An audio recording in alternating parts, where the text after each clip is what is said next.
La puerta de mi consulta VIP se abrió de golpe sin el más mínimo aviso. El sonido seco y brusco rompió el silencio y la atmósfera solemne del ala de ginecología, donde yo ocupaba el puesto de jefa de servicio. Levanté la cabeza, mis gafas se deslizaron por el puente de la nariz y mi corazón dio un vuelco. En el umbral, como un monumento, se erguía Carmen, mi suegra. Su rostro estaba surcado de arrugas que delataban un carácter autoritario y cruel. Sus ojos, afilados como cuchillas, se clavaron en mí. Del brazo llevaba con cuidado, como si fuera una preciosa estatuilla de jade, a una chica joven y hermosa, con un delicado vestido premamá de color rosa pálido. Era Sofía. La conocía, aunque solo la había visto en unas pocas fotos borrosas que una colega bien intencionada me había enviado discretamente. La reconocí al instante. Era la amante de mi marido, Alejandro. Carmen no me dio ni un segundo para recuperarme. Entró en la consulta con pasos amplios y autoritarios, sentando a Sofía en la silla frente a mi escritorio. Mi suegra cruzó las piernas, se cruzó de brazos y habló con voz resonante, deliberadamente alta para que la oyeran tanto mi asistente como quienes estuvieran fuera de la puerta. Doctora Vargas, hoy he traído a mi querida nuera a una revisión.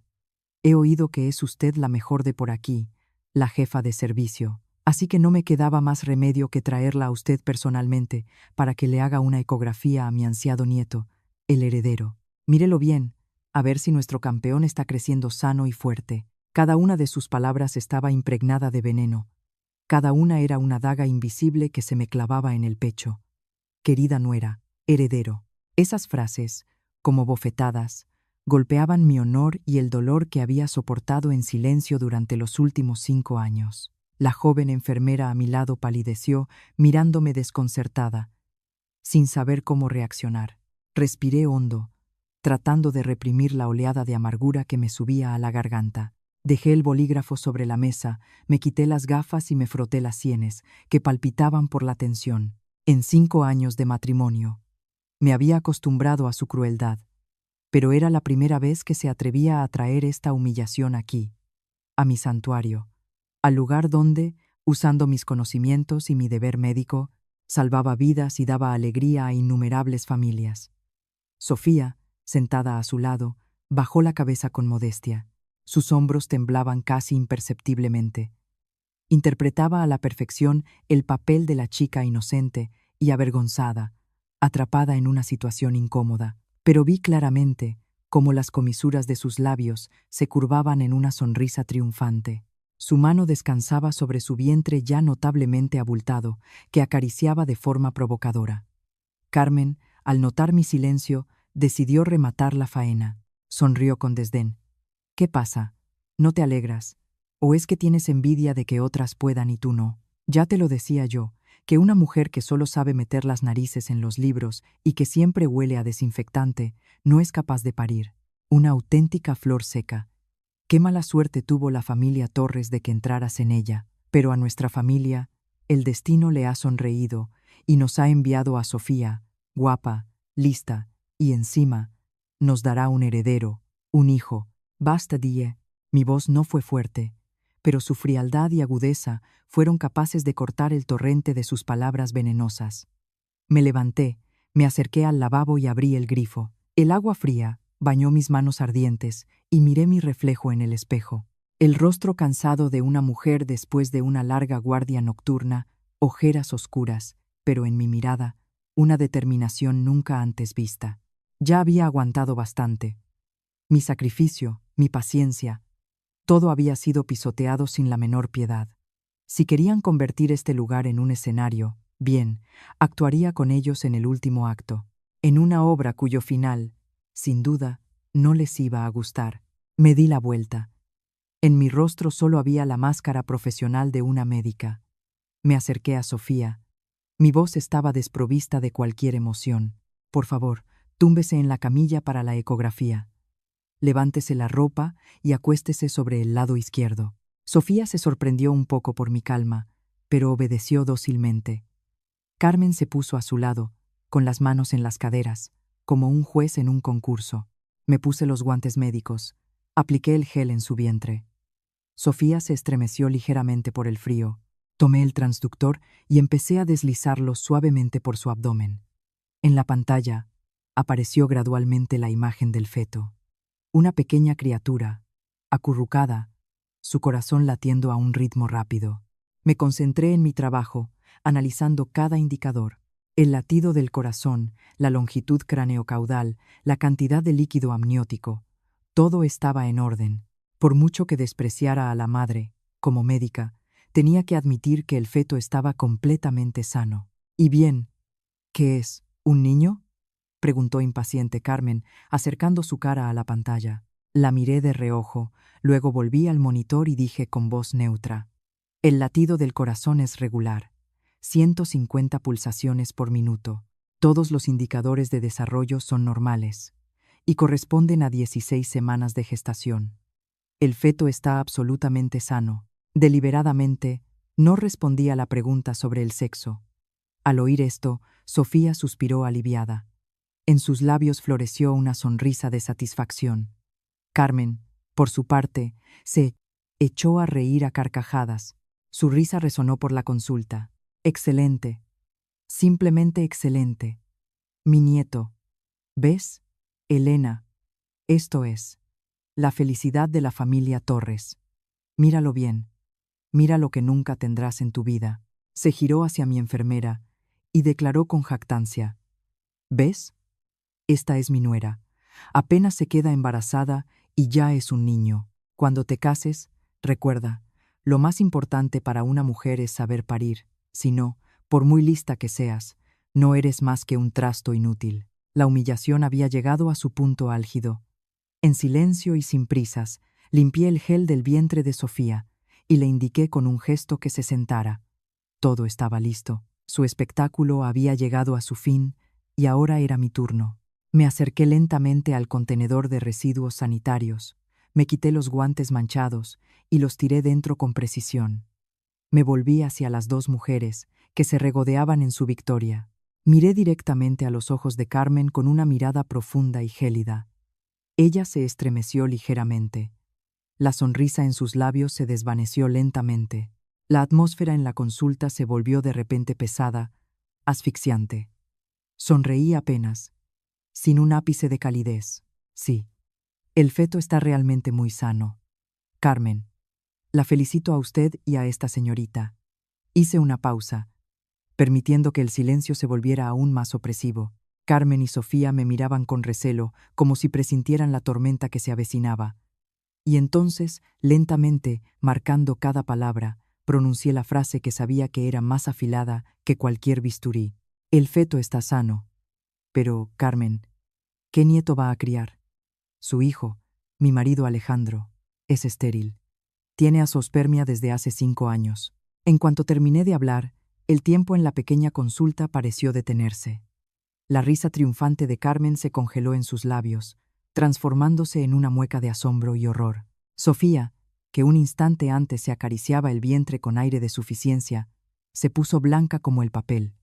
Sus ojos se abrieron de par en par y me miró fijamente como si yo fuera un monstruo salido del infierno. Incluso la joven enfermera, que estaba en un rincón, se quedó paralizada, dejando caer la carpeta que sostenía, que golpeó el suelo con un ruido seco, rompiendo el silencio sepulcral. Estéril, azoospermia. Esos términos médicos, fríos y despiadados, eran la verdad que había ocultado durante 5 largos años, un secreto para cuya protección había sacrificado mi juventud y mi honor. Y ahora, yo misma lo sacaba a la luz sin piedad. Los dolorosos recuerdos del pasado me inundaron, proyectándose en mi mente como una película lenta y tortuosa. Recordaba el día en que Alejandro y yo recibimos los resultados de los análisis médicos prematrimoniales. Entonces, yo era una médica joven y entusiasta, residente, y él un chico enérgico de una familia adinerada con un futuro brillante. Estábamos locamente enamorados y juntos pintábamos cuadros idílicos del futuro. Me imaginaba una casa llena de risas de niños, hijos preciosos que heredarían nuestros rasgos. Pero la hoja con los resultados del seminograma destrozó cruelmente todos esos sueños. Azoospermia. No se observan espermatozoides en el eyaculado. Ese diagnóstico cayó sobre mí como un mazazo. Yo, una ginecóloga, que cada día daba esperanza a innumerables parejas con problemas de fertilidad, no podía alcanzar la más simple felicidad femenina. Recordaré para siempre el rostro desolado de Alejandro aquel día. Se acurrucó en un rincón. Sus anchos hombros temblaban. No lloraba, pero la desesperación en sus ojos era más terrible que 1000 lágrimas. Me dijo que su orgullo masculino había muerto. Dijo que no me merecía. Quiso cancelar la boda, devolverme la libertad para que pudiera encontrar mi felicidad completa. Al ver sufrir al hombre que amaba, sentí que mi corazón se encogía. El amor ciego me hizo tomar la decisión de la que me arrepentiría el resto de mi vida. Lo abracé, le juré que siempre estaría a su lado, que los niños no eran lo más importante, que podíamos adoptar. Y luego cometí el acto más insensato. Rompí aquel informe médico y le mentí, diciéndole que los resultados eran normales, y que, probablemente, el problema era mío. Asumí toda la culpa, convirtiéndome voluntariamente en la culpable a los ojos de su familia, solo para proteger su supuesta hombría. Creí ingenuamente que mi sacrificio sería recompensado con su amor y respeto eternos. Pero me equivoqué. Me equivoqué cruelmente. La vida después de la boda se convirtió rápidamente en un infierno. Carmen, su madre, nunca me aceptó. Siempre consideró que yo no estaba a la altura de su niño de oro. Cuando se enteró de que no podía tener hijos, sus burlas alcanzaron su punto álgido. Cada día tenía que beber infusiones de hierbas oscuras y amargas que ella me preparaba. Decía que eran para fortalecer mi salud, para quedarme embarazada más fácilmente, pero yo sabía que en esas tazas estaba todo su desprecio y odio hacia mí. En cada comida familiar, no se olvidaba de recordarme mi deber de continuar el linaje, de la vergüenza que había traído a la familia Torres con mi infertilidad.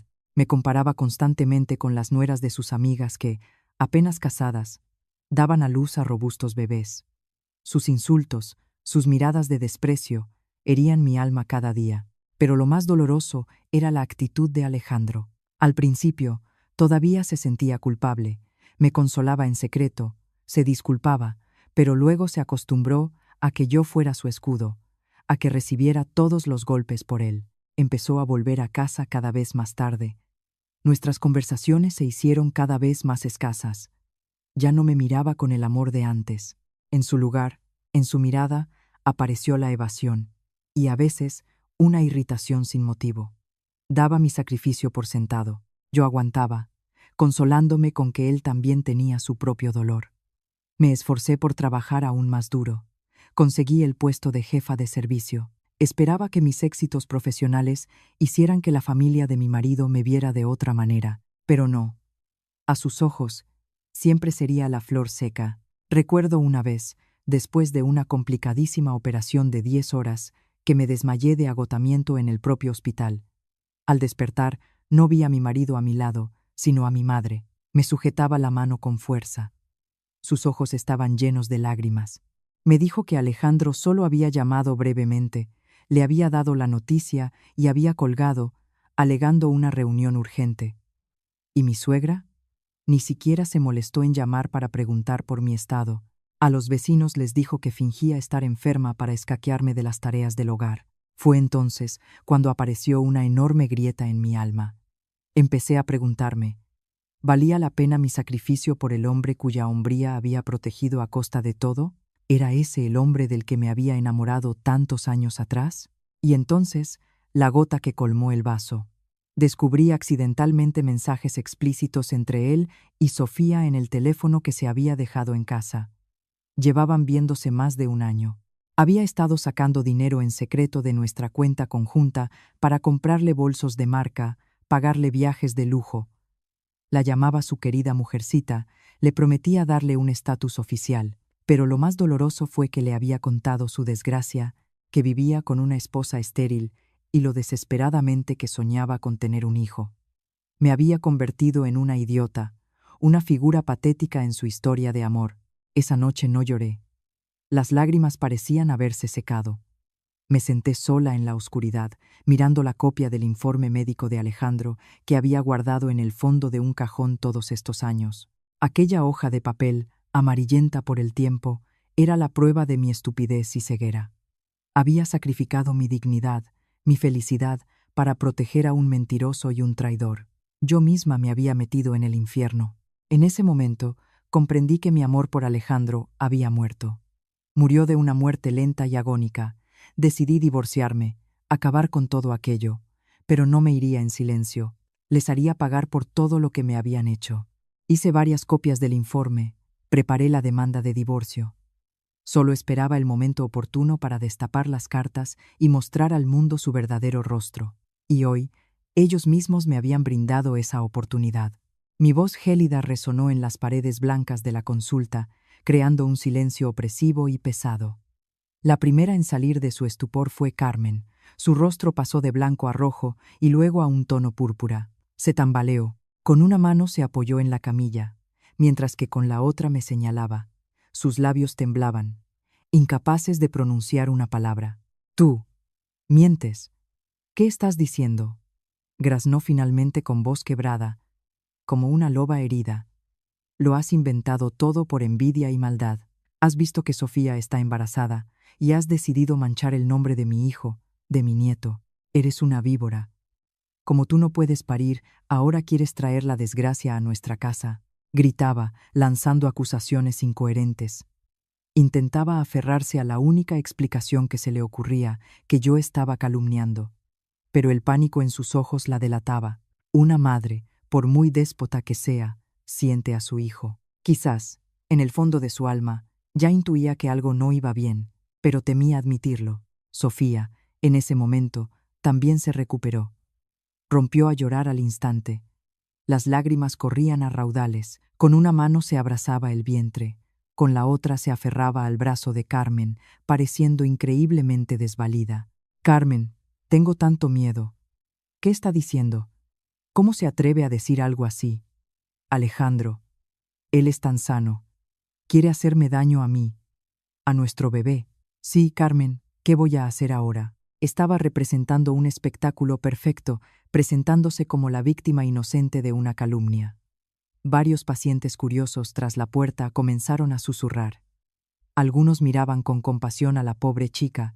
Yo me limité a quedarme de pie, con los brazos cruzados, observando con una sonrisa burlona su torpe actuación. Había previsto tal reacción. Las personas acostumbradas a vivir en la mentira nunca aceptan fácilmente la verdad, especialmente una tan cruel. «Una víbora», sonreí. Mi voz seguía siendo gélida. «Sofía, soy médico. Mis palabras se basan en hechos científicos, no en emociones. ¿Quiere que le muestre las pruebas?». Mis palabras hicieron que Sofía se estremeciera. Negó apresuradamente con la cabeza. Las lágrimas fluyeron aún con más fuerza. «No, no quiero ver nada. No te creo. Alejandro no puede ser así. Eres una mentirosa». Carmen, como un náufrago que se aferra a una tabla, se unió al instante. «Exacto, tus pruebas son falsas. ¿Qué te crees, que puedes engañar a la gente con tu título de doctora? Te voy a demandar. Por calumnias, por injurias. Te voy a arruinar. Lo perderás todo», gritaba, agitando los brazos, pero no se atrevía a acercarse. Probablemente, mi calma sobrenatural le infundía miedo. «¿Quiere demandarme? Bueno, está en su derecho. Pero antes de hacerlo, quizá debería preguntarle a su preciado hijo», dije, mirando el reloj de la pared. Debería estar a punto de llegar. Y en ese momento, como para confirmar mis palabras, sonó el teléfono de Carmen. Lo cogió, casi gritando al auricular. «Alejandro, ven inmediatamente al hospital, a la consulta de ginecología. Tu mujer se ha vuelto loca. Se atreve a decir que tú eres estéril. Ven y ponla en su sitio. Si no vienes, me muero aquí mismo, ¿entiendes?». Colgó el teléfono, respirando con dificultad, y me miró con una mirada llena de odio.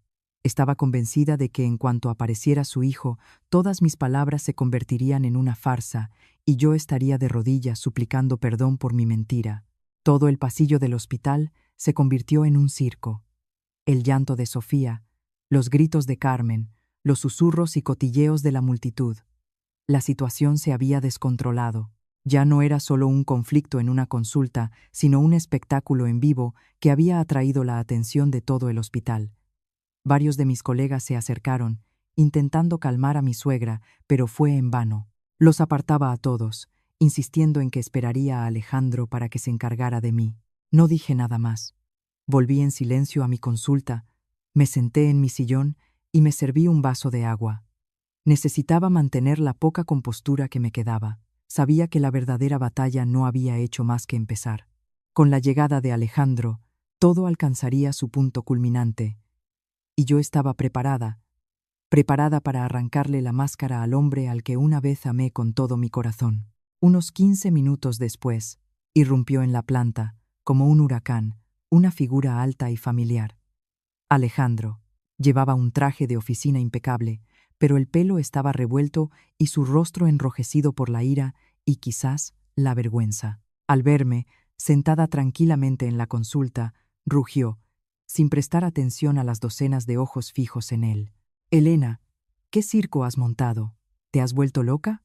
Se abalanzó hacia mí, pero Carmen lo interceptó. «Hijo, has venido. Mira lo que dice tu mujer.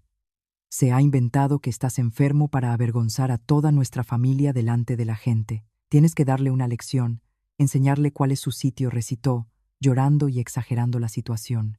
Sofía también corrió hacia Alejandro, colgándose de su brazo y sollozando. «Alejandro, tengo tanto miedo. Elena ha dicho cosas horribles de ti. Defiéndenos a mí y al bebé». Alejandro me miró. Sus ojos estaban inyectados en sangre. La ira, la humillación y la presión de su madre y su amante le habían arrebatado los últimos restos de razón.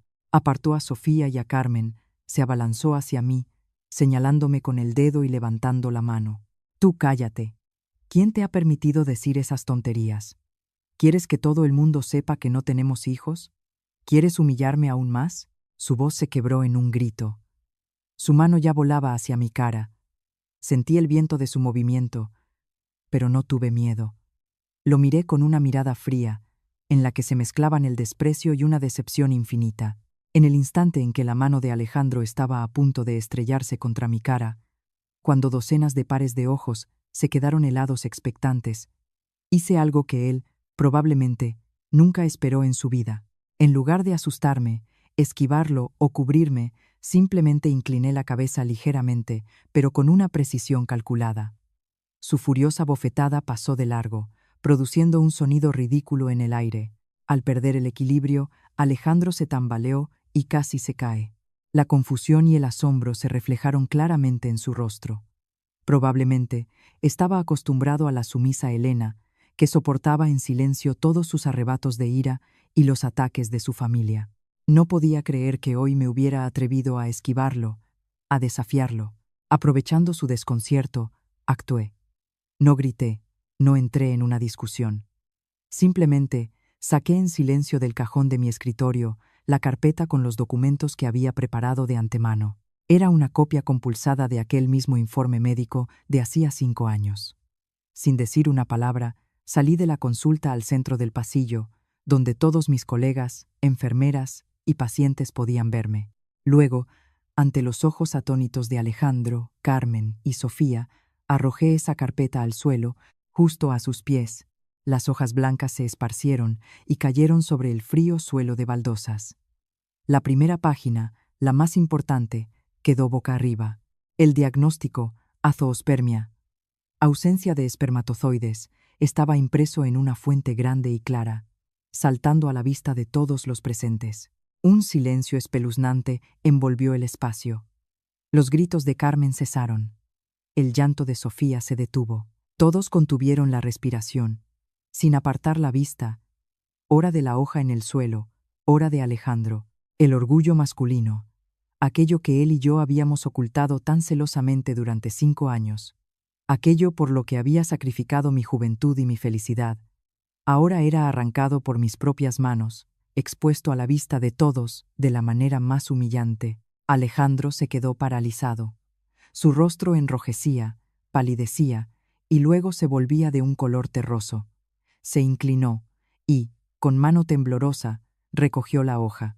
Sus ojos se clavaron en la línea del diagnóstico, como si no creyera lo que veía. El sudor le perlaba la frente, empapando el cuello de su camisa. Levantó la vista hacia mí. En sus ojos ya no había ira, solo un pánico aterrador. Tú, ¿de dónde has sacado esto? Es una falsificación. Lo has falsificado, ¿verdad? Balbuceó, aferrándose a una última esperanza. ¿Una falsificación? Sonreí con amargura e ironía. Alejandro, ¿lo has olvidado? Hace 5 años recibimos este resultado juntos. Yo misma rompí el original para protegerte, pero guardé una copia. Fui demasiado ingenua, pensando que mi sacrificio valía algo. Mira, aquí está el sello del hospital, la firma del jefe de laboratorio. ¿Crees que puedo falsificar algo así? Cada una de mis palabras fue como un martillazo en su cabeza. Retrocedió varios pasos. La hoja volvió a caer de sus manos. Negó con la cabeza, murmurando algo incoherente. No, no puede ser, no es verdad. Carmen, en ese momento, se recuperó del shock. Se abalanzó y arrebató el informe del suelo. Al leer el diagnóstico, se desmoronó y casi se desploma. No podía creer que su niño de oro, su orgullo, fuera quien tenía el problema. Todos sus reproches, todas las torturas que me había infligido durante 5 años, resultaron ser inútiles. Resultó que yo era la víctima inocente. Alejandro, ¿es verdad, hijo?, le preguntó a su hijo con voz temblorosa y quebrada. Alejandro no respondió. Se quedó allí, con la cabeza gacha. Sus hombros se hundieron, como los de un luchador derrotado. Su silencio fue la respuesta más elocuente. La multitud a su alrededor empezó a zumbar. Los susurros curiosos se convirtieron en murmullos de condena y burla. Dios mío, así que el marido es estéril y le echaron toda la culpa a la mujer. Vaya comedia. Una ginecóloga y su marido sin espermatozoides, y encima traen a la amante aquí a montar un escándalo.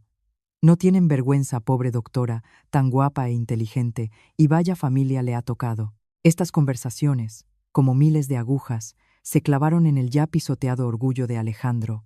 Levantó bruscamente la cabeza. Sus ojos inyectados en sangre miraron con odio a la multitud. Luego se volvió hacia mí y rugió, como una bestia acorralada. Ah, sí, ¿querías avergonzarme? Bien, cumpliré tu deseo. No me creo este resultado. Ahora mismo voy a hacerme otro análisis en una clínica internacional. Te demostraré a ti y a todos los demás que la mentirosa aquí eres tú. Gritaba.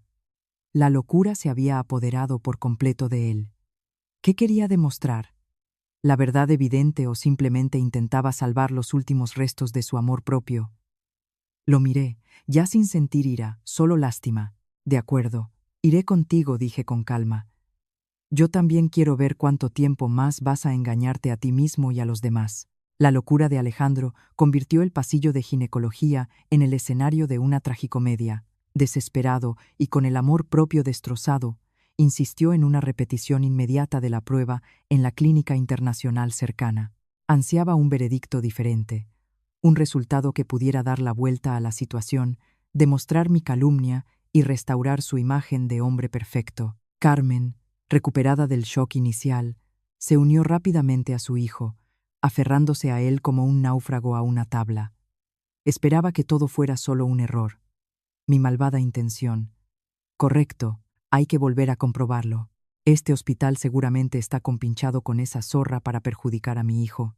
Iremos a un sitio más serio, donde nadie pueda ser sobornado, clamaba, intentando recuperar los últimos vestigios de dignidad. Sofía guardaba silencio. Su rostro seguía pálido, pero en sus ojos brilló una débil esperanza. Probablemente ella también rezaba para que el hombre en el que había apostado todo su futuro no resultara ser un fraude. Yo no me opuse, al contrario, acepté rápidamente. De acuerdo, iré con todos vosotros para ver cuál es la verdad, dije, y, volviéndome hacia la enfermera jefe, añadí.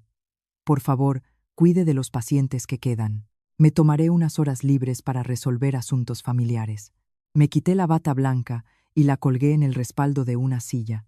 En ese momento, ya no era la doctora Vargas. Era una esposa que se dirigía al final de un matrimonio lleno de mentiras y traición. Quería ver con mis propios ojos su completa caída. Nos dirigimos a la clínica internacional, situada no muy lejos, como una procesión en una pantomima. Yo caminaba delante, tranquila y segura. Alejandro y Carmen Me seguían con rostros sombríos, como si fueran ellos los que iban a exigir justicia. Sofía se arrastraba detrás, todavía con la mano en el vientre y aspecto desvalido, pero sus ojos se movían ansiosamente de un lado a otro. En el laboratorio de andrología de la Clínica Internacional le indicaron a Alejandro que proporcionara una muestra. Este proceso, para él, fue en ese momento como una tortura. Salió de la sala con el rostro gris. La espalda de su camisa estaba empapada en sudor. Esperamos los resultados en los bancos del pasillo. Fueron las 2 horas más largas de sus vidas, pero las 2 horas más ligeras de los últimos 5 años de la mía. Carmen no paraba quieta. Caminaba de un lado a otro, murmurando oraciones. Sofía se mordía las uñas, lanzándome miradas inquisitivas de vez en cuando. Y Alejandro estaba sentado, inmóvil, con la mirada fija en un punto del suelo. De él emanaba una sensación de total desesperación. Sabía que, en el fondo, entendía cuál sería el resultado. Simplemente intentaba retrasar el momento en que la cruda verdad volvería a caer sobre él. Finalmente, salió un técnico de laboratorio con un sobre sellado en la mano. Llamó el nombre Alejandro Torres. Los 3 se sobresaltaron. Alejandro se levantó, sus piernas parecían de plomo, tomó el sobre con mano temblorosa, pero no tuvo fuerzas para abrirlo. Carmen no pudo soportarlo más. Le arrebató el sobre a su hijo y lo abrió bruscamente. Sacó la hoja con los resultados. Sus ojos envejecidos leían con tensión cada línea. Yo no necesitaba mirar. Ya sabía lo que estaba escrito allí, pero quería disfrutar de ese momento al máximo. Al terminar de leer, Carmen se quedó helada. La hoja se le cayó de las manos. Su rostro se volvió ceniciento, sin una gota de sangre. Se tambaleó y se desplomó en el banco, con la boca abierta, pero incapaz de emitir un sonido. Sofía recogió apresuradamente la hoja, la recorrió con la mirada, y también se desmoronó. No, no puede ser, susurró. Su mirada se quedó vacía. Alejandro se inclinó y recogió su sentencia de muerte. Esta vez no era una copia, ni un recuerdo de hacía 5 años. Era un resultado fresco y preciso del laboratorio más moderno, y era inalterable. Seminograma. Azoospermia. No se observan espermatozoides en el eyaculado. Concentración. 0. Un grito salvaje y enloquecido de Alejandro rompió el silencio del hospital. Arrugó la hoja, la arrojó al suelo, se agarró la cabeza y se acuclilló, hundiendo el rostro en sus rodillas. Sus hombros se sacudían. Esta vez, lloraba. Eran lágrimas de humillación, de ruina y de arrepentimiento tardío. Había perdido estrepitosamente. No solo había perdido contra mí, sino también contra sí mismo. Se dio cuenta de la verdad, que era más dolorosa que su infertilidad. Comprendió que por estupidez estaba criando al hijo de otro. Amaba y mantenía a una mujer, se enorgullecía de su sangre, y al final resultó ser el hazmerreír en su propio espectáculo. Por una embustera, por un orgullo fantasmal, había rechazado y traicionado a la esposa que lo había sacrificado todo por él. Ese dolor era, quizás, más fuerte que el propio diagnóstico. Yo me quedé allí, observando en silencio su caída. En mi alma no había regocijo, solo un extraño vacío. Parecía que todas las cuentas estaban saldadas. Este hombre, por muy culpable que fuera, estaba pagando ahora un precio demasiado alto, pero no podía sentir lástima por él, porque el dolor que él y su familia me habían causado durante esos 5 años era irreparable. El espectáculo llegaba a su fin, pero quedaba un personaje más con el que había que ajustar cuentas. Me volví hacia Sofía, que estaba paralizada con el rostro lleno de terror.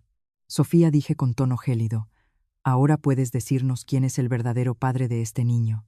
Mi pregunta, como un rayo, golpeó a Sofía, sacándola de su estupor. Se estremeció, me miró asustada, luego al desolado Alejandro y a la paralizada Carmen. Su anterior aire de suficiencia y arrogancia se había evaporado. Solo quedaba el pánico de una estafadora descubierta. Comprendió que su espectáculo había terminado. El salvavidas llamado heredero de la familia Torres se había hundido. No había vuelta atrás. Al darse cuenta de que negar era inútil, Sofía recurrió a un viejo truco. Las lágrimas volvieron a brotar de sus ojos. Su hermoso rostro se volvió increíblemente lastimero. Yo no sé. De verdad que no sé cómo ha podido pasar. Balbuceó con voz temblorosa y quebrada. Yo solo quiero a Alejandro. Lo juro. Quizá deseaba tanto un hijo suyo que un día, que estaba borracha, no pude contenerme. Perdonadme. Lo siento mucho. Intentaba inventar una historia ridícula sobre un error de borracha, esperando mitigar su culpa, despertar una pizca de compasión en Alejandro. Pero en sus lágrimas de cocodrilo ya nadie creía. Alejandro levantó la cabeza. Sus ojos inyectados en sangre se clavaron en ella. En su mirada ya no había adoración, solo odio y asco. Había sido engañado de la manera más cruel, convertido en un idiota y en el hazmerreír de todo el mundo. Cállate, graznó. ¿Crees que todavía me creo tus mentiras? Me has engañado a mí, has engañado a toda mi familia. Habla, ¿quién es? Al ver que la situación no le favorecía, Sofía cambió de táctica. Dejó de discutir con Alejandro y se volvió hacia mí, intentando apelar a mi moral. Elena, sé que es usted una buena persona. Es médico, comprende el sufrimiento de las mujeres. Por favor, ayúdeme. Se lo suplico, el niño no tiene la culpa de nada. No monte un escándalo.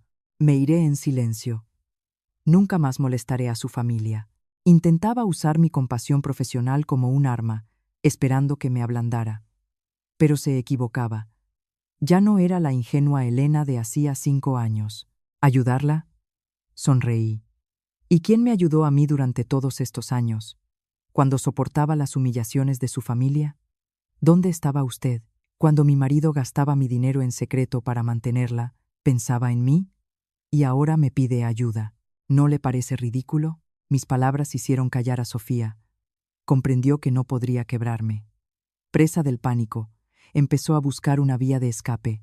Yo. Necesito ir al baño, dijo, agarrándose el vientre y haciendo una mueca de dolor. Dicho esto, se dio la vuelta e intentó huir, pero subestimó mi previsión.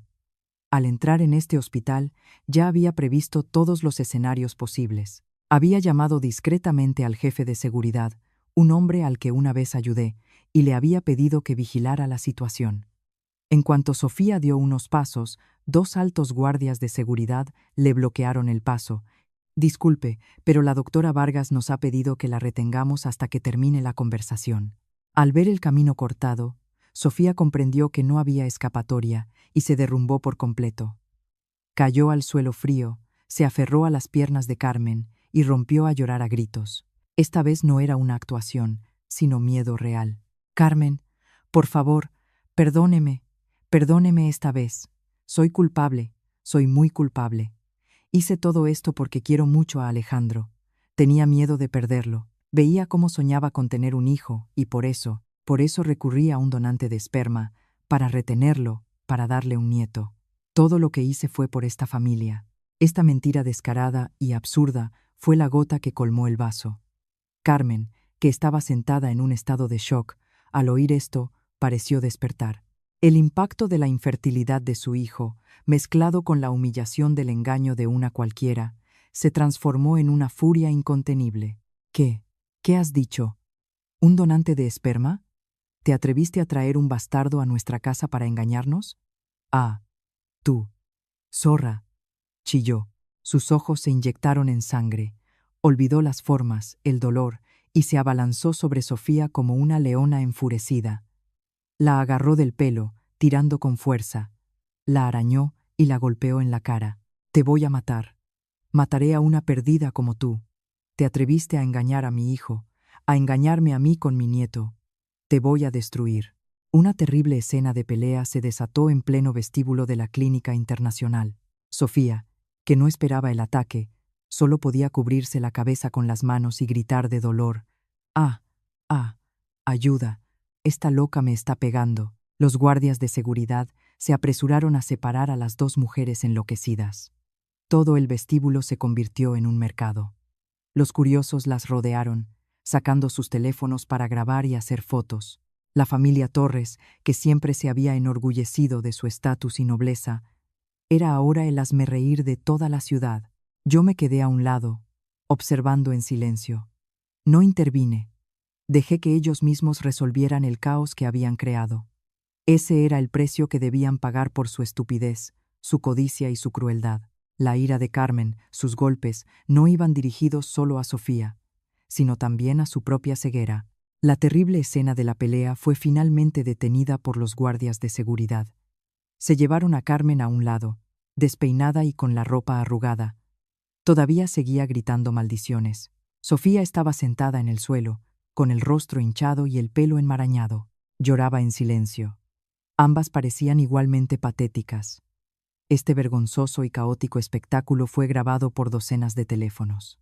Sabía que en pocas horas esos videos se difundirían por las redes sociales. La reputación, lo que Carmen y su familia valoraban más que la vida, ahora había sido pisoteada por sus propias manos.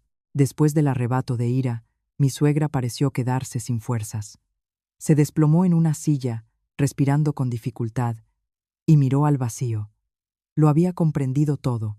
El nieto que tanto había esperado y mimado, su esperanza de reconocimiento social, resultó ser el hijo de otro, el fruto de un engaño. Su hijo, su orgullo, era estéril, y la nuera, a la que había humillado y torturado durante 5 años, resultó ser la única que se había sacrificado para proteger a su podrida familia.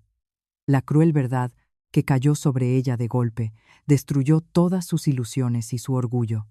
Se había equivocado estrepitosamente. Y entonces ocurrió lo impensable. Carmen, esa mujer orgullosa y déspota, se levantó lentamente y, tambaleándose, se dirigió hacia mí. Ya no gritaba, no maldecía. Me miraba con una expresión compleja, en la que se mezclaban el arrepentimiento, la vergüenza y, quizás, la súplica. Se acercó a mí y, de repente, se arrodilló. Este acto dejó a todos atónitos, incluyéndome a mí. Me abrazó las piernas, hundió su rostro en mis pantalones y rompió a llorar. Esta vez no eran lágrimas falsas, sino lágrimas de verdadero arrepentimiento. Elena, hija, perdóname. Me equivoqué. Yo me porté tan mal contigo. Fui una suegra horrible. Por favor, perdóname. Su llanto se interrumpía con sollozos y disculpas entrecortadas. Es todo culpa mía. Estaba ciega. No valoré a una buena nuera como tú. Te lo ruego, Elena, no te divorcies de Alejandro. Es un tonto. Te ha hecho mucho daño, pero no podrá vivir sin ti. Si te vas, ¿qué será de nuestra familia? Todos se reirán de nosotros. Ten piedad de mí, ten piedad de Alejandro. Salva el honor de nuestra familia, hija. Me quedé inmóvil, mirando a la mujer arrodillada a mis pies. Sus lágrimas, sus disculpas, todo llegaba demasiado tarde. La reputación. Incluso en ese momento, lo que más le preocupaba era la reputación, la imagen de su familia. No pedía perdón por el dolor que me había causado. Pedía perdón porque temía ser descubierta, temía las burlas de la gente. Si hoy no hubiera destapado la verdad, si la infertilidad de Alejandro no se hubiera demostrado, ¿habría reconocido alguna vez su error? Por supuesto que no. Habría seguido torturándome, me habría echado de casa para traer a su preciada nuera con el heredero. Este arrepentimiento era solo una forma de egoísmo. No sentí nada, ni compasión, ni regocijo, solo un cansancio infinito. Me incliné, y con suavidad pero con firmeza, aparté sus manos de mis piernas. Levántese, Carmen. Hemos llegado demasiado lejos. Mi perdón no curará estas heridas. Diciendo esto con voz neutra, saqué en silencio de mi bolso otra carpeta. Era la demanda de divorcio que había preparado y firmado hacía tiempo. La puse sobre la mesa, justo delante de Alejandro, que seguía sentado en el suelo. Alejandro, fírmala. Terminemos esto aquí. Será lo mejor para los dos. Levantó hacia mí una mirada vacía. Luego miró la demanda. Sin decir nada, cogió un bolígrafo y con mano temblorosa estampó su firma. En ese instante, nuestro matrimonio de 5 años terminó oficialmente. Al ver esto, Carmen lanzó un grito de desesperación y perdió el conocimiento. El vestíbulo volvió a sumirse en el caos. La gente acudió a ayudarla, a llamar a los médicos. Sofía, aprovechando la confusión, desapareció discretamente. Solo quedamos Alejandro y yo. Él estaba sentado en medio de las ruinas de su vida, apretando en su mano el acuerdo de divorcio. Me di la vuelta y me marché, sin mirar atrás ni una sola vez. Sabía que era el final, pero para mí también era el comienzo. El comienzo de una nueva vida, sin lágrimas ni sacrificios sin sentido. Al salir del hospital, no fui a casa. Ese lugar era ahora para mí solo una cáscara vacía, llena de recuerdos dolorosos. Me dirigí directamente al bufete de abogados de mi hermano mayor, Pablo. Pablo era 5 años mayor que yo, un abogado de renombre en los círculos jurídicos de Madrid, agudo, sensato, y el único que siempre me había querido y defendido incondicionalmente. Al verme con los ojos enrojecidos y el rostro agotado, no me hizo preguntas innecesarias, solo me preparó en silencio una taza de té caliente. Sabía que se lo contaría todo cuando estuviera preparada. Me senté, di un sorbo, sintiendo cómo el calor se extendía por mi cuerpo.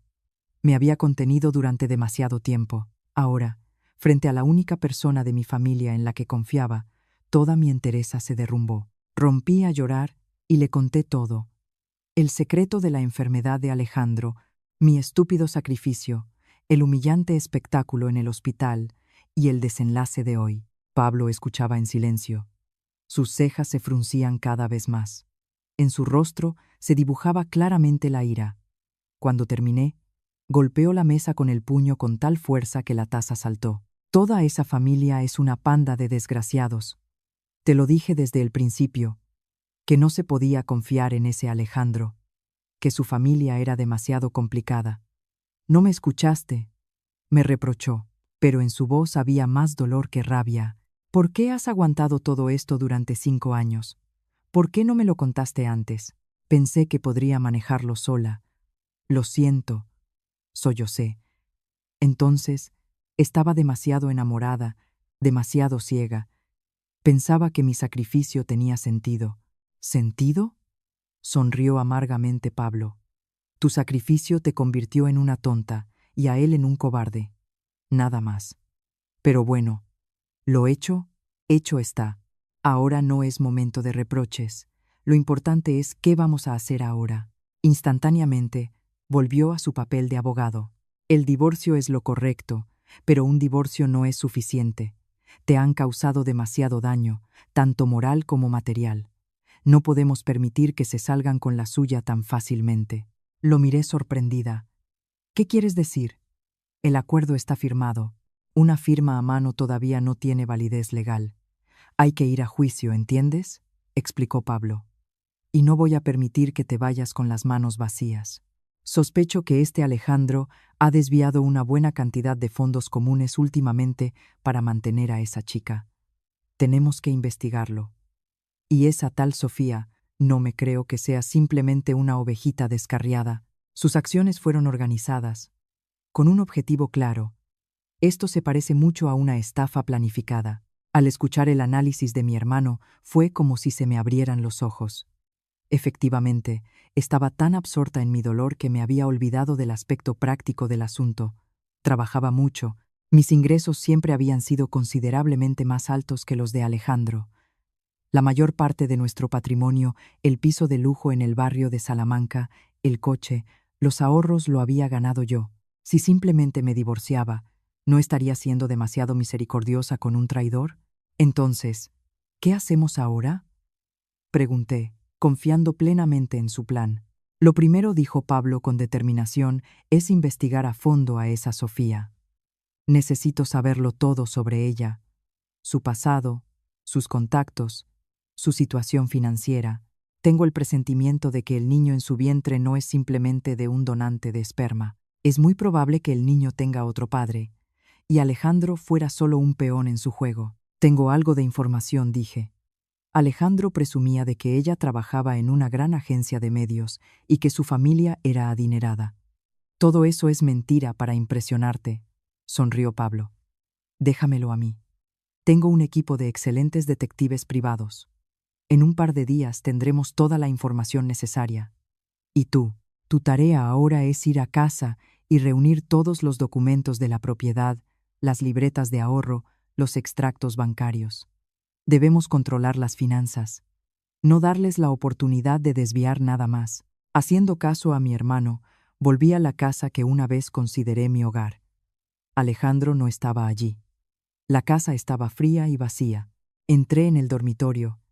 Abrí la caja fuerte, cuya combinación solo conocíamos nosotros dos. Mi corazón se encogió. Las 2 libretas de ahorro con un total de casi 180.000 euros, mis ahorros de muchos años, habían desaparecido. Solo quedaban las escrituras del piso y algunas joyas. Así que Pablo tenía razón.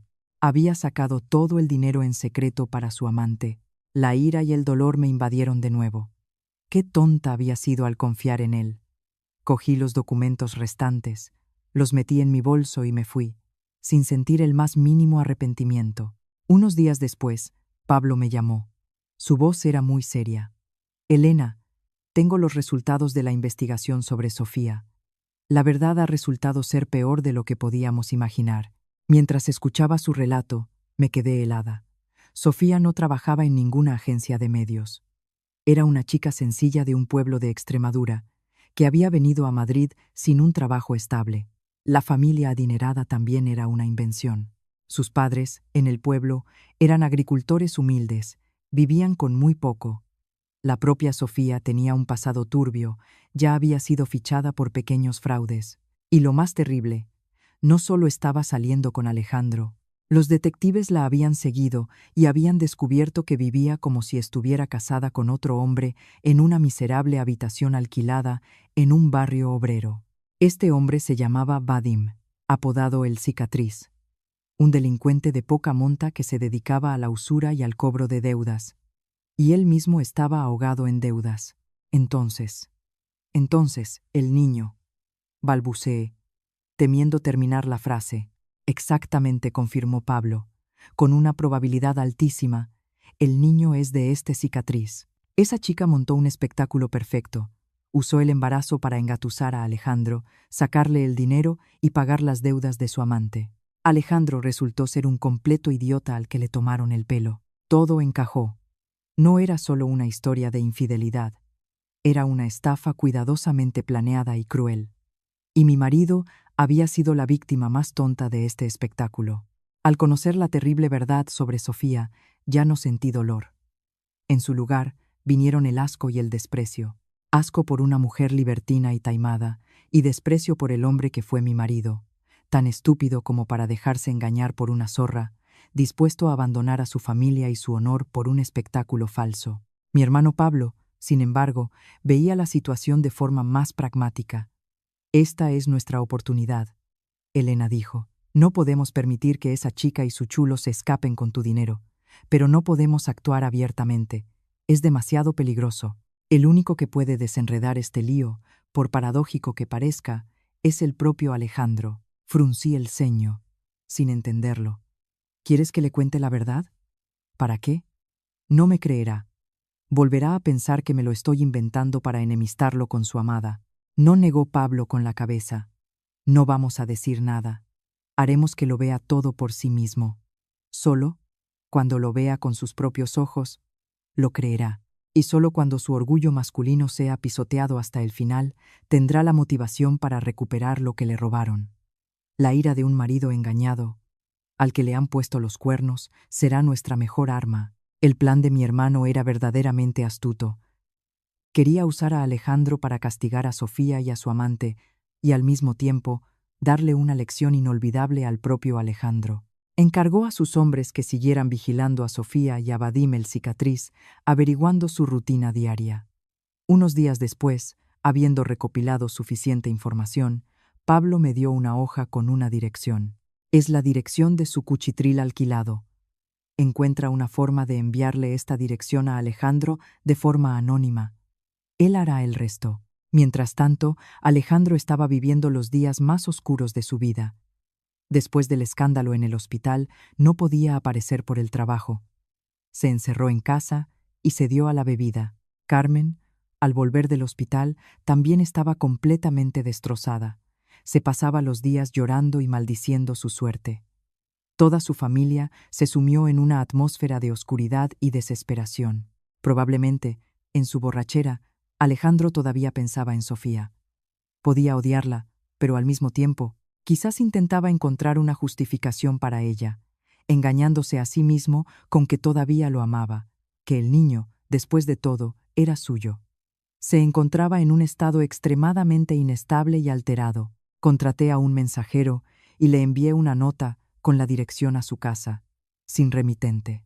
Sabía que su suspicacia y su amor propio herido le obligarían a ir allí.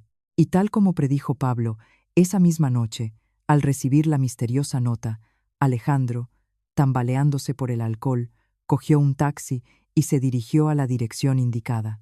Era un barrio obrero miserable, con edificios decrépitos, situado en un callejón oscuro y húmedo en las afueras de la ciudad.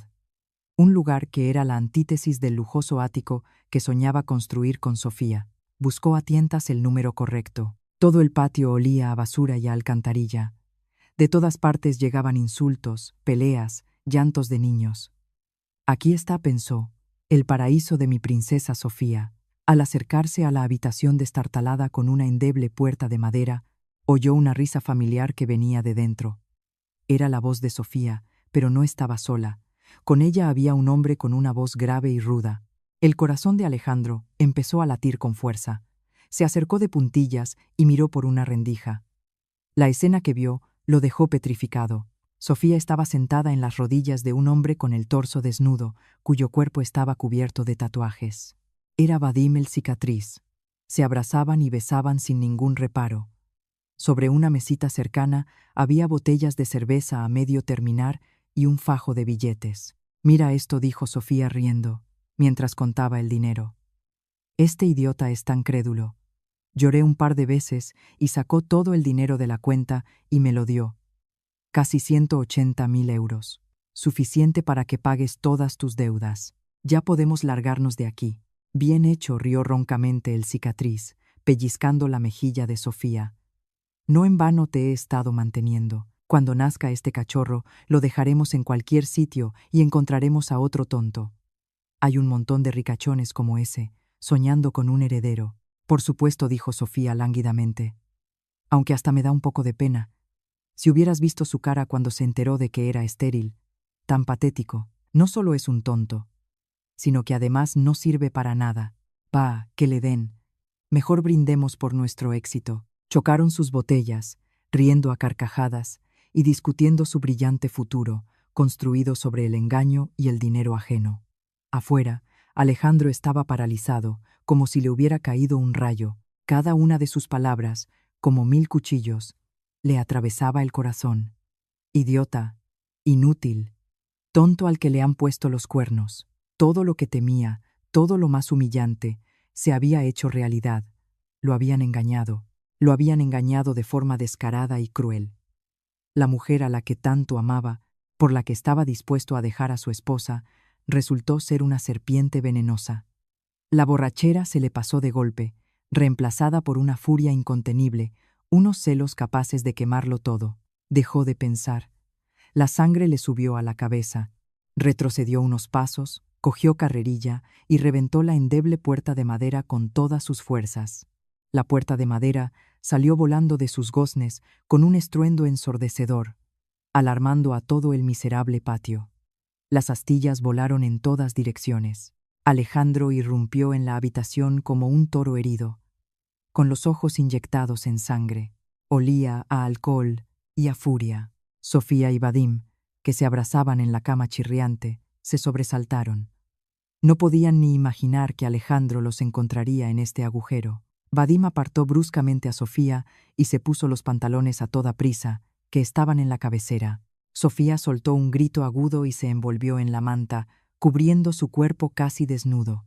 «Bastardos desgraciados», rugió Alejandro, perdiendo los últimos restos de autocontrol. Se abalanzó sobre Vadim con los puños en alto. «¿Tú quién eres? ¿Te atreves a acostarte con mi mujer?» Los celos ciegos le hicieron olvidar que tenía delante a un matón corpulento y musculoso, varias veces más fuerte que él.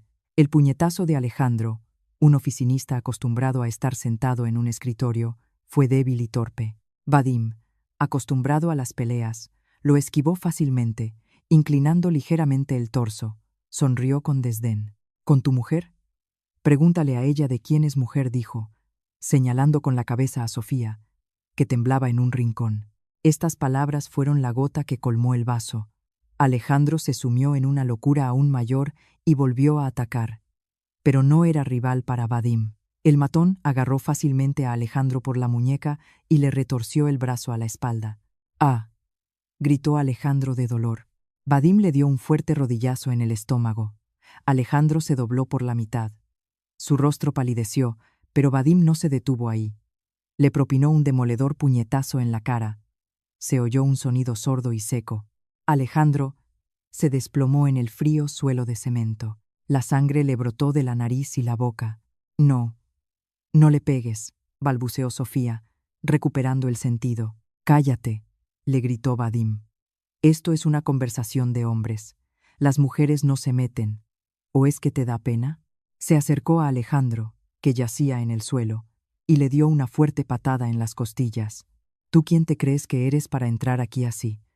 ¿Sabes quién soy yo? A niñitos de mamá como tú les voy a enseñar a no meter las narices donde no les llaman. Continuó golpeando sin piedad a Alejandro, que se había acurrucado en el suelo, ya incapaz de resistirse. Cada golpe era fuerte y preciso. Alejandro solo podía cubrirse la cabeza con las manos. De su garganta salían gemidos de dolor. Estaba completamente destrozado, humillado. Lo estaban apaleando delante de la mujer que amaba, y lo hacía su rival. Esa humillación era más dolorosa que 1000 golpes. Sofía, que observaba la horrible escena desde un rincón, se puso blanca como la cera. Ya no se atrevía a intervenir. Sabía que si decía una palabra más, la siguiente sería ella. El miedo lo desplazó todo. En su cabeza solo había un pensamiento: huir. Aprovechando que Vadim, en su arrebato, descargaba su ira sobre Alejandro, Sofía cogió rápidamente el fajo de dinero de la mesa, lo metió en su bolso, cogió algo de ropa y se escabulló por la puerta. No miró atrás, ni al hombre al que estaban apaleando hasta casi matarlo por su culpa, ni al niño en su vientre. Para ella, el dinero y su propia seguridad estaban por encima de todo. Cuando Vadim se cansó, se detuvo. Escupió sobre Alejandro y le espetó con desprecio. Considera que hoy has tenido suerte. Lárgate antes de que me arrepienta. Si vuelves a aparecer por aquí, te dejaré lisiado. Se dio la vuelta buscando a Sofía, pero la habitación estaba vacía. El fajo de dinero de la mesa también había desaparecido. Zorra, me has dejado tirado. Rugió enfurecido y salió corriendo tras ella, dejando a Alejandro tirado en el fango de la traición y el dolor. Alejandro yacía en el suelo. Le dolía todo el cuerpo. Oyó cómo le crujía una costilla tras un golpe de Vadim. Estaba destrozado. La sangre de la boca y la nariz no paraba, mezclándose con la suciedad del suelo. Lo había perdido todo: esposa, hijo, dinero, honor, y ahora también la salud. Intentó levantarse, pero un dolor agudo en el pecho le hizo caer de nuevo. Lloró. Lágrimas calientes corrían por su rostro magullado, mezclándose con la sangre y la suciedad. Lloraba por su estupidez, por su trágico destino. Una vez lo tuvo todo: una esposa guapa, inteligente y cariñosa, un trabajo estable, una familia acomodada, pero él mismo lo había destruido todo por un orgullo fantasmal y deseos bajos. Había rechazado a la persona más valiosa para perseguir una ilusión, una serpiente venenosa con rostro de ángel, y ahora estaba pagando un precio demasiado alto, el precio de la traición. Mi hermano y yo no supimos nada de esta sangrienta paliza. Solo sabíamos que nuestro plan de castigar con manos ajenas había tenido éxito a medias. Sofía y su amante habían sido descubiertos, y Alejandro lo había visto todo con sus propios ojos. Pero no imaginábamos que todo terminaría de una manera tan cruel y trágica. A la mañana siguiente, recibí una llamada de un número desconocido. Al otro lado de la línea, una voz masculina débil. «Elena, soy yo. Ayúdame». Era Alejandro. Usó sus últimas fuerzas para llamarme a mí, la única persona en la que pudo pensar en ese momento. No fui a rescatar a Alejandro. Después de esa débil llamada, colgué fríamente y le envié un único mensaje: «El número de emergencias es el 112. Apáñatelas tú solo». Alguien podría decir que fui cruel, pero no podía olvidar lo que él y su familia me habían hecho. Habían pisoteado mi bondad demasiadas veces y ya no me permitía mostrar debilidad. Debía asumir la responsabilidad de sus propias decisiones. Unos días después, me enteré de que los vecinos de aquel edificio encontraron a Alejandro y llamaron a una ambulancia. Estaba en estado grave, 2 costillas rotas, el vaso perforado y una conmoción cerebral. Pasó más de un mes en el hospital. A su lado no estaba ni Sofía ni ningún otro pariente, excepto su desolada y anciana madre. Para pagar las enormes facturas del hospital, Carmen iba de conocido en conocido, pidiendo dinero prestado. Su familia quedó al borde de la ruina. Tras el alta de Alejandro, llegó el día de nuestra vista judicial por el divorcio. Entré en la sala con un estado de ánimo completamente diferente, sin miedo ni dolor. Había venido no solo para poner fin a un matrimonio, sino para exigir justicia. Alejandro también estaba allí. Tenía un aspecto patético y demacrado. Su figura, antes erguida, estaba encorvada, la espalda ligeramente doblada, secuelas de la paliza. Se sentó en el banquillo de los acusados junto a un abogado de oficio. No tenía dinero para uno privado. Carmen estaba sentada detrás, envejecida 10 años, con los ojos hundidos y vacíos.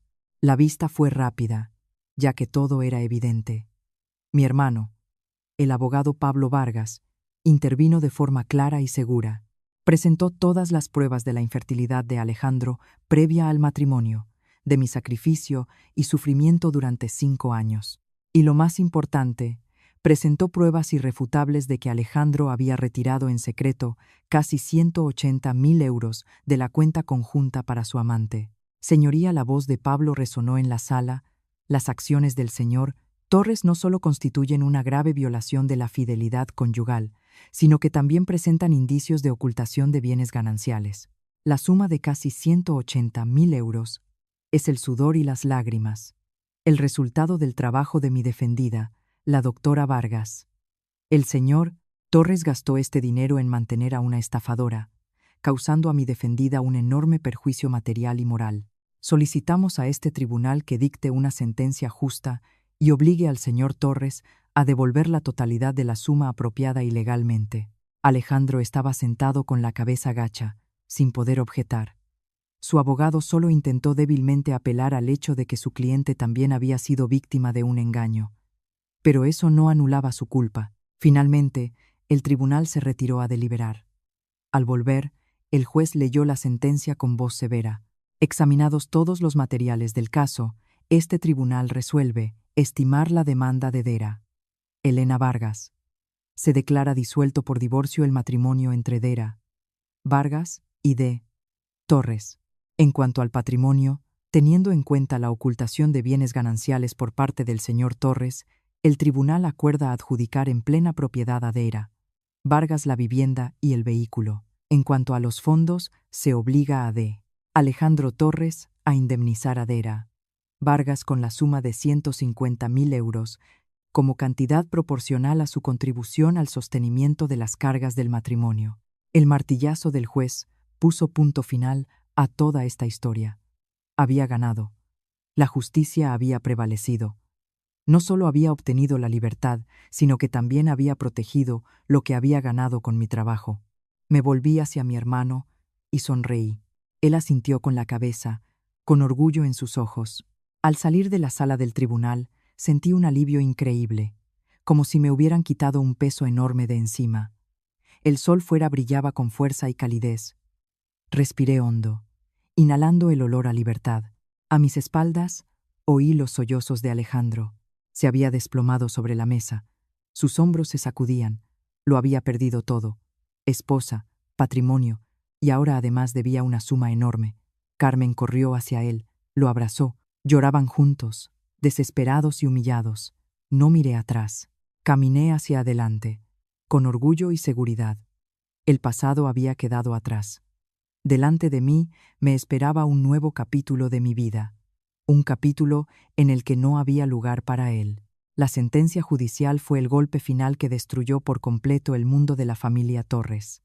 El lujoso piso del que Carmen tanto se enorgullecía ya no les pertenecía. El coche caro en el que Alejandro llevaba a su amante volvió a su verdadera dueña. Solo les quedaba la vieja casa familiar y una deuda de 150.000 euros. Pero la tragedia no terminó ahí. La historia de la familia Torres, con sus detalles casi cinematográficos, se convirtió en el principal tema de cotilleo de todo el barrio.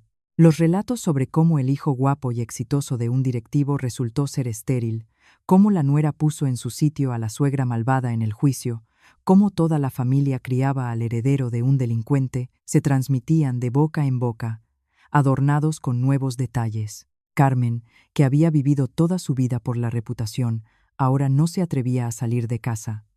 Cada salida a la calle iba acompañada de miradas curiosas y susurros a sus espaldas. «Mira, esa es la Torres, la que tiene un hijo que no puede tener hijos. Parece tan importante, y estaba criando al nieto de otro. Eso es el karma. Dicen que su exnuera es una médico excelente, y ella la torturaba, así que al final lo ha pagado». Estas palabras, aunque dichas en susurros, herían su orgullo cada día.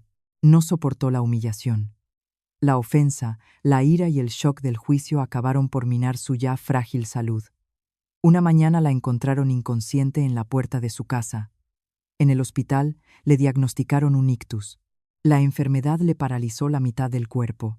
Su habla se volvió ininteligible. Quedó postrada en una cama, completamente dependiente de los demás. Carmen, la mujer que una vez gobernó y humilló con sus palabras, ahora no podía hilar dos frases seguidas. Ironías del destino. Ahora, Alejandro tuvo que cargar con todo el peso solo. Cuidaba de su madre paralítica y pensaba de dónde sacar el dinero para pagar la deuda. No podía volver a su antiguo trabajo, no tenía la cara dura, en otros sitios no lo contrataban. La cicatriz en su rostro y la espalda encorvada, tras la paliza, ahuyentaban a los empleadores. Empezó a vender las últimas cosas de valor de la casa, muebles, el televisor, las últimas joyas de su madre. El dinero se iba en medicinas y comida. De ser un ejecutivo de éxito, se convirtió en un desempleado que vivía en la miseria. La vieja casa se llenó de suciedad. Comía fideos instantáneos baratos. Las dificultades físicas y el tormento mental lo destrozaron rápidamente. A menudo se sentaba solo en la oscuridad, mirando a su madre inmóvil, y se preguntaba por qué su vida había acabado así. Me culpaba a mí, culpaba a Sofía, culpaba al destino, pero nunca se atrevió a admitir que el culpable era él mismo, su cobardía, su egoísmo y el esnobismo de su familia. Me despreciaban por mi infertilidad, estaban dispuestos a cambiarme por una incubadora que les diera un heredero y prestigio. Valoraban a las personas por su capacidad de procrear y su estatus, y ahora pagaban por sus crueles y miopes puntos de vista. El ansiado nieto resultó ser un engaño, el orgullo de la familia un hombre estéril, y la nuera despreciada la única que podría haberlo salvado, pero ellos mismos la habían alejado. Era el karma instantáneo por su crueldad y egoísmo. Una tarde lluviosa, cuando terminaba mi turno, se me acercó una enfermera. «Doctora Vargas, la buscan, dice que es su exmarido». Mi corazón dio un vuelco. «Alejandro, ¿por qué había venido?» Quise negarme, pero algo me hizo cambiar de opinión. Salí a la calle. Bajo la lluvia torrencial, en la entrada del hospital, estaba Alejandro. Llevaba ropa vieja y sucia. Su rostro estaba demacrado, cubierto de barba. La cicatriz en su cara era aún más notable. No se parecía en nada al pulcro ejecutivo que había sido. Al verme, corrió hacia mí, sin importarle la lluvia. No se atrevía a mirarme a los ojos. Elena empezó, tartamudeando. «Mamá, está muy mal. Los médicos dicen que necesita una nueva medicina muy cara. Solo eso puede ayudarla. Pero ya no tenemos dinero. Lo he vendido todo. Yo, te lo pido». Levantó hacia mí sus ojos, llenos de desesperación y súplica, y luego hizo lo impensable. Se arrodilló en el charco frío. «Elena, sé que no tengo derecho a pedirte nada. Mi madre y yo fuimos muy crueles contigo, pero te lo ruego. Por todo lo que hubo entre nosotros, salva a mi madre. Se está muriendo. Seré tu esclavo. Te pagaré la deuda toda mi vida, pero sálvala». Lloraba. Sus lágrimas se mezclaban con la lluvia. Miré al hombre arrodillado y por un momento sentí lástima. Al fin y al cabo, su madre era una persona enferma, y salvar vidas era mi deber. Pero al instante Recordé los 5 años de infierno, las infusiones amargas, los insultos, la escena con la amante en mi consulta. Recordé sus palabras. Inútil, flor seca. La lástima se evaporó. No podía olvidar. No podía perdonar. Levántate, dije con voz gélida. Salvar vidas es el trabajo del hospital, no el mío personal. Si tu madre necesita una medicina, existen programas sociales para personas sin recursos. Solicítalos. Entre nosotros ya no hay nada, pero eso es demasiado lento. Mamá no aguantará, intentó suplicar. Ese es tu problema, le corté. Cuando tú y tu madre os burlabais de mí, ¿pensasteis en mis sentimientos? Cuando gastabas mi dinero en tu amante, ¿pensaste que algún día tu madre lo necesitaría para salvar su vida? Se cosecha lo que se siembra. Es la ley del karma. Dicho esto, me di la vuelta y me marché, sin darle la oportunidad de decir nada más. Oí a mis espaldas su débil llamada, mezclada con el llanto y el ruido de la lluvia. No miré atrás. Caminé con paso firme y seguro. No soy una santa. Soy una mujer normal que amó, se sacrificó y fue herida. Y tenía derecho a no perdonar a quienes pisotearon mi vida. Es triste ver a una persona arrodillada, suplicando piedad a quien una vez humilló. En ese momento, no sentí regocijo, solo amargura al darme cuenta de la debilidad y bajeza humanas. La súplica de Alejandro no provenía de un arrepentimiento sincero, sino de una desesperación egoísta. Pedía que salvara a su madre, pero ni una sola vez se disculpó de verdad por el dolor que me habían causado. Esto demostraba que incluso en el fondo del pozo, una persona puede no ser consciente de sus errores, y en eso reside su principal tragedia. Mientras Alejandro y su familia se ahogaban en el pantano de problemas que ellos mismos habían creado, en otra parte de la ciudad, los otros participantes de este drama tampoco escaparon a su castigo. Sofía y Vadim, tras robar casi 180.000 euros, huyeron. Pensaban que podrían vivir a lo grande, pero se equivocaron. Vadim el cicatriz era un jugador empedernido. Sus deudas no eran simples préstamos, sino pérdidas en un gran casino clandestino controlado por una conocida banda criminal. El dinero robado no lo devolvió a sus acreedores, sino que lo volvió a malgastar en el juego, esperando recuperar lo perdido. Naturalmente, lo perdió todo hasta el último céntimo. Comenzó una verdadera cacería contra él y Sofía. Tuvieron que esconderse como ratas, cambiando constantemente de piso. La vida de lujo con la que soñaba Sofía se convirtió en un miedo y una huida constantes. El embarazo dificultaba sus movimientos. Vadim, al perder todo el dinero, volvió a ser el matón cruel de siempre. Descargaba toda su ira en Sofía.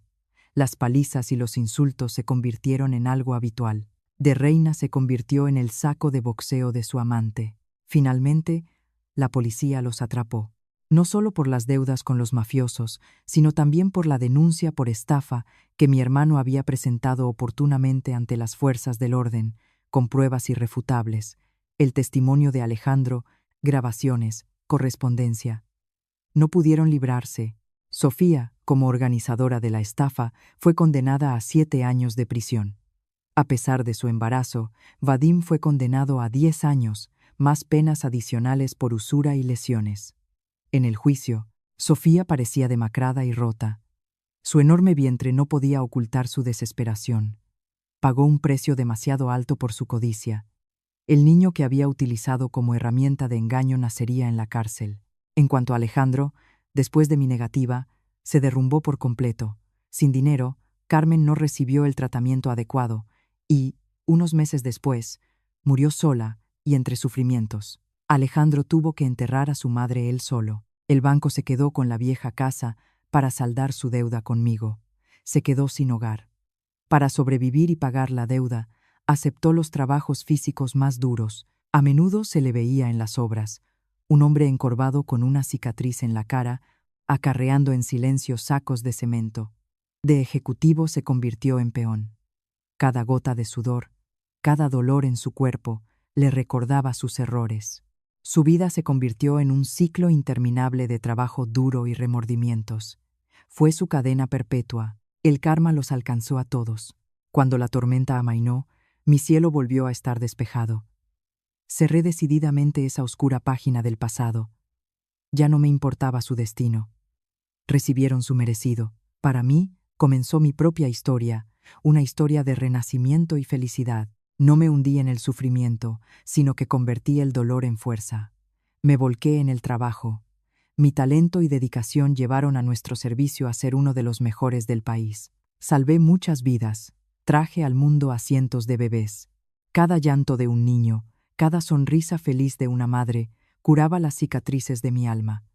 2 años después, me nombraron subdirectora médica del hospital. Me convertí en una de las directivas más jóvenes y exitosas del sector. Encontré la paz no solo en mi carrera, sino también en mi vida. No tenía prisa por encontrar un nuevo amor. Aprendí a quererme y a cuidarme, algo que había olvidado durante los 5 años de matrimonio.